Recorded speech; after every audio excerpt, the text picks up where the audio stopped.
अस्सलाम वालेकुम वरहमतुल्लाहि वबरकातुहू। मैं हूँ एहसान शाह और आप देख रहे हैं मेरा यूट्यूब चैनल। इमरान खान साहब ने गोलियां खाकर भी मुल्क नहीं छोड़ा और अपनी पार्टी को नहीं छोड़ा। गोलियां खाकर भी अपनी पार्टी को नहीं छोड़ा। और उधर नवाज शरीफ साहब ने आने से इनकार कर दिया। नवाज शरीफ ने पाकिस्तान आने से इनकार कर दिया। राना सनाउल्लाह भागे फिर रहे थे, जी आज आ रहे हैं, कल आ रहे हैं, ये देखो जी फ़ोन आ गया, टेलीफोन आ गया, वो आ रहे हैं, ये हो गया, वो हो गया, पार्टी को संभाल लेंगे।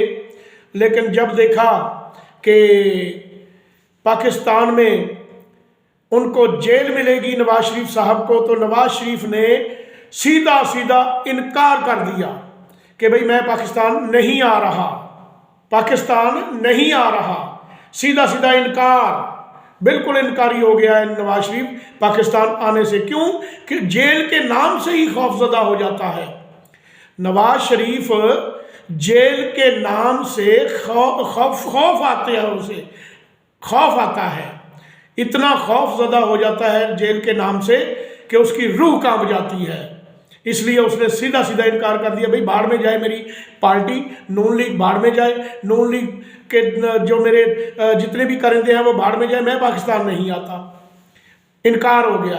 अब इमरान खान साहब ने अपनी पार्टी को और मजबूत किया। गोलियां खाकर भी वो काम में मसरूफ रहा और अपनी पार्टी को मजबूत किया। अपनी पार्टी को मजबूत करके इमरान खान साहब की पॉपुलेशन में और इजाफा हो गया, उनकी मकबूलियत और ज़्यादा बढ़ गई। अब ये नवाज शरीफ वापस नहीं आएगा ना, तो इसकी पार्टी बिल्कुल खुडे लैन हो जाएगी, बिल्कुल खुडे लैन, यानी कि रायविंड के कोने में इनकी जमात रह जाएगी। एक छोटे से कोने में, रायविंड के एक छोटे से कोने में नवाज शरीफ की जमात रह जाएगी अगर वो पाकिस्तान में नहीं आता, अपनी पार्टी नहीं संभालता। तो उधर शहबाज शरीफ साहब और इसकी पूरी पीडीएम, पूरी आवाम को ये पता चल गया है, बल्कि अब उनके अपने ही यही कह रहे हैं कि जनाब हम तो वोट मांगने के लिए भी नहीं जा सकते, हम तो बाहर आवाम के सामने जा ही नहीं सकते, आवाम तो हमें जूते मारती है, आवाम तो हमें जूते मारती है। राना सनाउल्लाह की गाड़ी पर जूता लगा नहीं है, तो कहते हैं जी कि हम तो नहीं जाते आवाम के सामने। आपस में लड़ाइयाँ शुरू हो गई हैं। पीपल्स पार्टी इनको हाथ कर गई, इनके साथ हाथ कर गई पीपल्स पार्टी। अब एमक्यूएम भी साथ छोड़ रही है। तो कहने का मकसद ये हुआ कि नवाज शरीफ की पार्टी जो है वो बिल्कुल ही डाउन हो चुकी है। उनके अपने भी अब तो कह रहे हैं कि जी आप केसेस ख़त्म ही करने आए थे, आवाम का तो कुछ नहीं है, या आपने अपने केसेस ख़त्म करने थे और दूसरा अपने आर्मी चीफ को अपॉइंट करना था, और तो कोई काम नहीं था, इसीलिए आप रजीम चेंज लाए, सारा कुछ लाए, तो इसीलिए आपने हुकूमत में आए। अब हुकूमत में देखिए ऐसे चिमटे हुए हैं, ऐसे चिमट गए हैं हुकूमत को कि ये कहते हैं कि खुदारा हमसे हुकूमत ना छीने, खुदारा हमसे हुकूमत ना छीने। अब general chief of army staff chief साहब की मिन्नतें तरले करने शुरू कर दी हैं। जनरल आसिम मुनीर साहब के मिन्नतें तरले दिन रात पाँव में बैठे हुए हैं कि जी हमारी खुदारा हमें बचाएं, हमारी हुकूमत को बचाएं। अब हुकूमत को कैसे बचाएंगे? अवाम जो है उनका तो भरकस निकल चुका है। अब गोश्त का रेट जो है अब ज़्यादा हो गया है, मुर्गी का रेट देखिए कितना ज़्यादा हो गया है।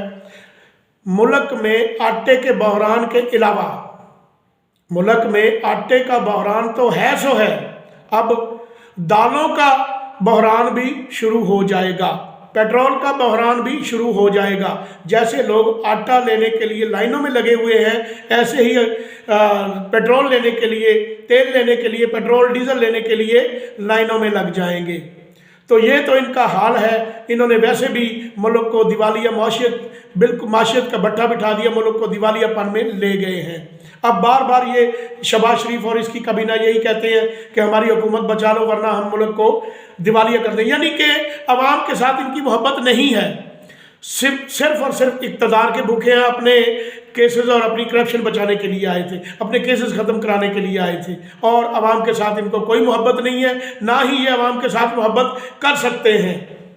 انہوں نے کہا کہ ہم اپنا جو بھی اقتدار میں رہیں گے، جیسا بھی ہو جو بھی ہو، ہم اقتدار نہیں چھوڑیں گے۔ اقتدار میں چمٹے ہی رہیں گے اس وقت تک کہ جب تک پوری عوام مر نہیں جاتی، بھوک سے، مہنگائی سے مر نہیں جاتی عوام، اس وقت تک یہ چمٹے ہی رہیں گے۔ تو ہم تو دعا کرتے ہیں کہ اللہ ان موذیوں سے ہماری جان چھڑائی جائے۔ والسلام، پاکستان زندہ باد۔